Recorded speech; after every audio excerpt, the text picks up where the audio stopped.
आपका solar street light में आपका जाइएगा तो चाइनीज सोलर स्ट्रीट लाइट लगाया गया है, बिना गुणवत्ता के जांच किए सोलर स्ट्रीट लाइट को लगा दिया गया। सरकार के पास लैब नहीं है और केवल बंदर बांट करने का काम किया गया। सरकार के लोग इसमें मिली भगत में है। हम तो सारा राष्ट्र में जो रेवेन्यू का मामला है, पंचायती राज व्यवस्था, आखिर देश में संविधान से दर्जा दिया गया, तो इसी देश में दो रंगी नीति क्यों? सरकार असफल है, फेल है। सरकार को अगर अपनी व्यवस्था को सुधार करना है तो सरकार को अपनी नीति को बदलना पड़ेगा, नीति में सुधार करना पड़ेगा और पंचायती राज व्यवस्था को सशक्त करना पड़ेगा। कि जो पंचायती राज की व्यवस्था है और बिहार की जो पंचायती राज की व्यवस्था है उसमें अंतर क्या है जो आप अध्ययन करने गए थे? देखिए, हम लोगों का अध्ययन करने का, सभी साथियों को पहले तो नमस्कार। अध्ययन करने का मूल विषय ये था कि सरकार के स्तर से हम लोगों का अभी राजस्व से संबंधित मामलों को लेकर और कई विषयों को लेकर के हम लोगों का लगातार दबाव था कि बिहार सरकार पंचायत प्रतिनिधियों को दक्षिण भारत के राज्यों का अध्ययन यात्रा कराए। और अध्ययन यात्रा का रिपोर्ट, चूंकि पूर्व में भी अध्ययन होते आया है, लेकिन उसका रिपोर्ट सरकार उसको सार्वजनिक नहीं करती थी। सरकार उसको, उस रिपोर्ट पर अमली जामा किस प्रकार से पहुंचाना, उसको तैयार करना है, ये नहीं करने का काम किया जाता था। तो हम लोग ने कहा कि नहीं, ये प्रतिवेदन तैयार होगा। और महाराष्ट्र सरकार की यात्रा के दौरान हम लोग पुणे गए थे। पुणे में यशवंतराव चौहान जो प्रशासन एकेडमी है, उसके माध्यम से प्रशिक्षण हुआ और उस राज्य में पंचायती राज व्यवस्थाएं कितनी मजबूत है वह देखने वाली बात है। हम लोग गए, अध्ययन भी किए और एक एक पंचायत, कई लगभग 7-8 पंचायतों का अध्ययन हम लोग किए, जिला परिषद का किए, पंचायत समिति का किए। तो सरकार वहाँ तीसरी सरकार, जो संविधान से देश में तीसरी सरकार का दर्जा दिया गया है पंचायती राज व्यवस्था को। अच्छा, वहाँ की जो सरकार थी, मिथिलेश जी रोकेंगे, वहाँ की सरकार थी और आप लोग भी जो पंचायती सरकार चलाते हैं, वहाँ की सरकार और यहाँ की सरकार में क्या अंतर है? और वहाँ की राज्य सरकारें क्या व्यवस्था करती है पंचायत सरकार के लिए और यहाँ की सरकारें जो है वो तो खुलेआम लोग जानता है। देखिए, अब सीधा सवाल ये है आपका, उसका हम उत्तर दे रहे हैं कि पंचायती राज व्यवस्था 73वें संविधान संशोधन से सबको संवैधानिक दर्जा मिला, तीसरी सरकार का। और बिहार में 2001 से पंचायती राज का निर्वाचन हुआ और निर्वाचन के बाद संकल्प जारी हुआ कि सभी विभागों को 29 विषय का हस्तांतरण राज्य सरकार के द्वारा किया भी गया कैबिनेट से। जिस समय 2001 में पंचायती राज का हस्तांतरण किया गया था, अभी हाल में जो रिपोर्ट जारी किया गया उसमें हम बिहार में पंचायतें, चाहे जन वितरण हो, ICDS प्रोग्राम हो, शिक्षा का मामला हो या अन्य जितने भी विषय हैं, सभी विषय में हस्तांतरण के मामले में डेवोल्यूशन जो प्रतिनिधान है उसके मामले में संविधान अनुरूप कार्य किया गया था और बिहार उस समय 5वें नंबर पर था देश में। और आज अभी हाल 12 जुलाई को जारी किया गया रिपोर्ट जो भारत सरकार के द्वारा ही, जिसमें बिहार सबसे फीसदी रहा और चला गया 18वें नंबर पर। कारण क्या है कि सत्ता में केवल अनुदान के भरोसे, बेसिक अनुदान जो है हमारा ग्रांट मिलता है 15वीं वित्त आयोग और 6ठा वित्त आयोग का, उस ग्रांट में भी कटौती की गई। 15वीं वित्त आयोग में साफ साफ है कि प्रति 5 ईयर के बाद वित्त आयोग के कटौती राशि बढ़ोतरी की जानी है 20%, जबकि पिछले वित्तीय वर्ष में कम कर दिया गया 6ठा वित्त में। और दूसरी बात है कि सिफारिश जो है 15वीं वित्त आयोग का, उस सिफारिश के विपरीत यहाँ सरकार काम करती है। सरकार का साफ साफ वित्त आयोग का मानना है कि 15वीं वित्त आयोग से आप सोलर स्ट्रीट लाइट मुख्यमंत्री जी का चल रहा है, उसमें भी पैसा हस्तांतरित नहीं करना है, लेकिन नियम विरुद्ध, कानून के विरुद्ध जाकर के इन लोगों के द्वारा यह आदेश किया गया कि पंचायतें सोलर स्ट्रीट लाइट का भुगतान सरकार के द्वारा जो निर्धारित मुख्यमंत्री सोलर स्ट्रीट लाइट योजना है उसमें कर सकती है, जबकि उसमें साफ साफ रोक है। हालिया अभी वित्त आयोग के जो चेयरमैन आए थे 16वीं वित्त आयोग, उनके द्वारा भी कहा कि इस प्रकार की जो व्यवस्थाएं हैं तो अनुशंसा में तो नहीं है कि आप लोग कैसे इसको करते हैं। अभी जिस प्रकार से वेतन भत्ता और आपको बिजली बिल का मामला लाया गया, हम लोग तो लिखने जा रहे हैं, कल पत्र भी देने जा रहे हैं कि किसी भी परिस्थिति में विद्युत विपत्र का भी भुगतान 14वीं और 15वीं जो बीता अभी चल रहा है, अभी 15वीं, आप उससे नहीं कर सकते हैं। और हम अनुदान के भरोसे हैं। पंचायतों के पास विकास के लिए कोई राशि अतिरिक्त नहीं है। राजस्व की जो व्यवस्थाएं दी गई है संविधान से कि पंचायतों के पास चाहे आपका ग्रामीण हाट बाजार हो, चाहे रेवेन्यू का मामला हो या निबंधन रजिस्ट्री विभाग से जो पैसा मिलता है, विद्युत विपत्र से मिलता है, ये सब चीज़ें, मोबाइल टावर से जो राशि आता है, तो करोड़ों करोड़ों की राशि पंचायतों में हम लोग अध्ययन किए तो वहाँ आने का काम किया है राजस्व से। और वहाँ की सरकार, खासकर अंतर यह है कि महाराष्ट्र के पास पूरी तरह पंचायतें आर्थिक रूप से संपन्न है और जिला परिषद से लेकर के पंचायत समिति तक जो अधिकार दिया गया संविधान से, तीसरी सरकार, वहाँ की सरकार, जो राज्य की सरकारें हैं, वह मजबूती से लागू करने का काम किया है। हम लोगों का साफ है कि आखिर साउथ इंडिया के 80% जो अभी आपका कर्नाटक, केरल, तमिलनाडु, आंध्र प्रदेश, तेलंगाना, महाराष्ट्र या अन्य जो राज्य है, अभी हाल में आपका उत्तर प्रदेश भी 15वें नंबर से आ गया है 7 नंबर पर प्रतिनिधान के मामले में।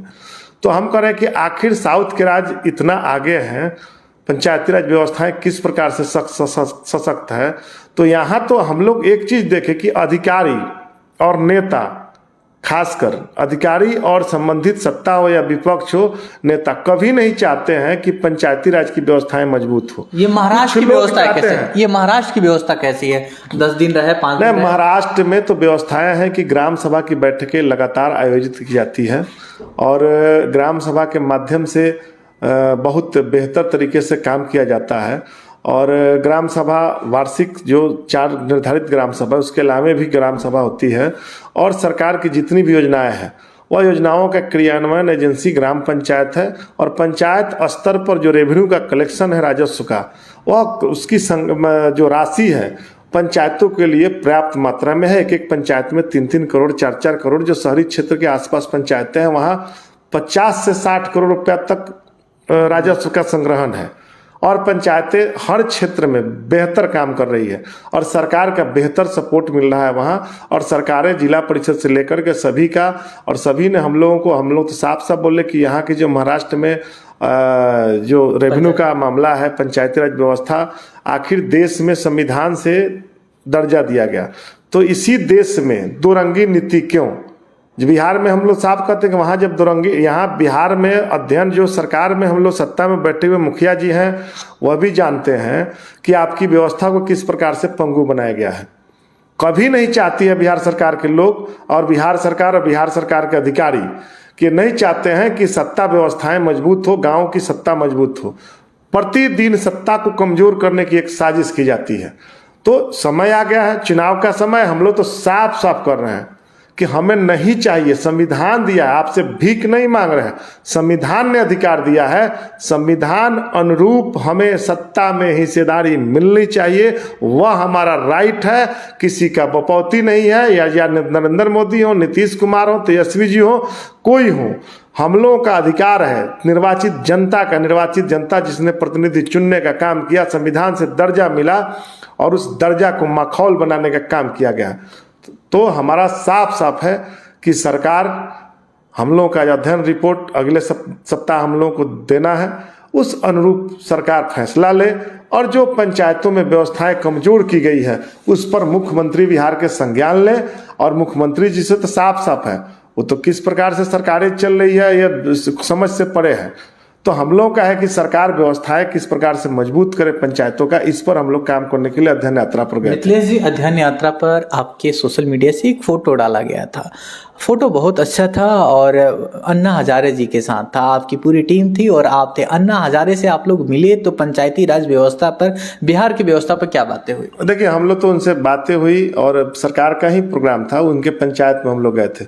उस पंचायत में भी जो पंचायती राज व्यवस्था है मजबूती से काम कर रही है और हर क्षेत्र में पंचायतें आज बेहतर तरीके से, वहाँ की पंचायतें जो रालेगंज सिद्धि गांव है, तो हम लोग अन्ना हजारे जी से बोले कि आपका तो पूरे देश में लोग आपको जानने वाले हैं, तो बिहार सरकार को भी आप संदेश देने का काम करिए कि बिहार सरकार पंचायतों को कमजोर करने का काम की है, उसके लिए आप सभी कम से कम बिहार सरकार को एक पत्र लिखने का काम करिए। तो उन्होंने हम लोग की बात को सुना और सरकार को भी पत्र लिखने का काम किया। और सरकार से हम लोग मांग भी करते हैं कि जो हमारी पंचायती राज व्यवस्था है, जो अधिकार है, उस अधिकार पर अब लगातार आप देख रहे हैं बिहार में एक नल जल योजना है पंचायतों के लिए दिया गया था, उसमें भी जिस प्रकार से घुसपैठ किया गया, आज पीएचडी पूरी तरह असफल हो चुकी है। सोलर स्ट्रीट लाइट इनका पूरी तरह फेल हो चुका है, फर्जी लाइटें लग रही है।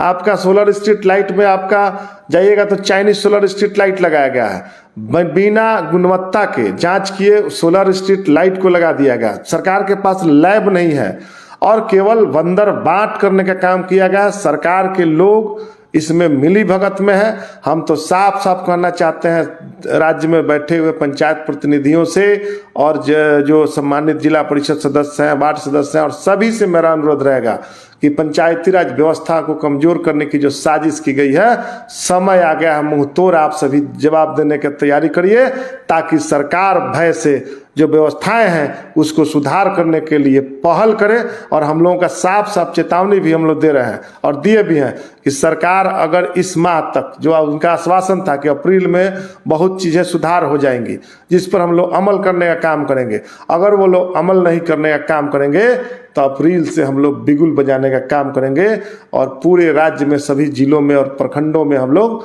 जबरदस्त तरीके से कैंपेन चलाएंगे और सरकार के गलत नीतियों का हम लोग उजागर करने का काम करेंगे। मिथिलेश जी, एक मेरा लास्ट क्वेश्चन होगा, बड़ा तीखा क्वेश्चन है।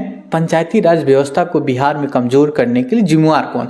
या स्थानीय मुखिया, या स्थानीय प्रतिनिधि, या सरकार, या अधिकारी?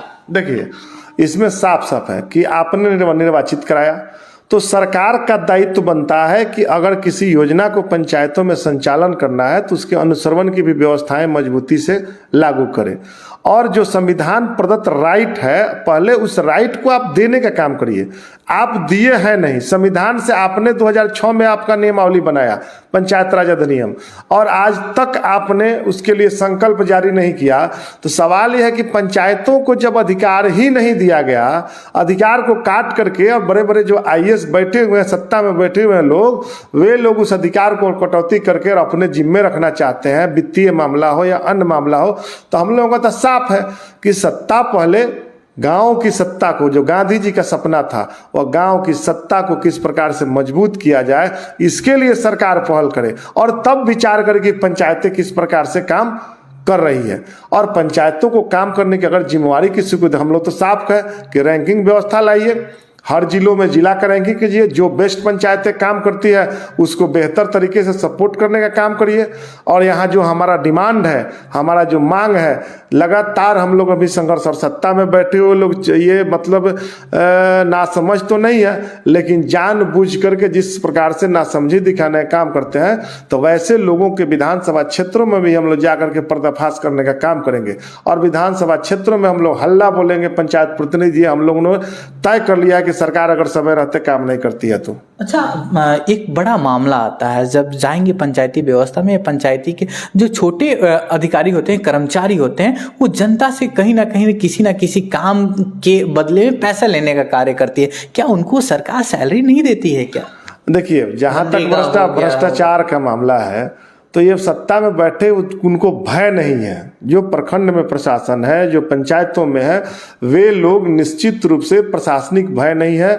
लगातार सरकार के लोग उन गलत काम करते हैं, अधिकारी कर्मचारी, लेकिन उनके विरुद्ध कार्रवाई शिकायत मिलने के बाद भी नहीं की जाती है। और इसमें एन प्रकरण बड़े लोग भी इसमें शामिल है, जिसका परिणाम है कि वे सभी जो दोषी हैं, दंडित, जिनको किया जाना चाहिए दंडित नहीं किया जा रहा है, वैसे लोग बचने का काम करें। इसमें पूरी तरह सरकार असफल है, फेल है। सरकार को अगर अपनी व्यवस्था को सुधार करना है तो सरकार को अपनी नीति को बदलना पड़ेगा, नीति में सुधार करना पड़ेगा और पंचायती राज व्यवस्था को सशक्त करना पड़ेगा।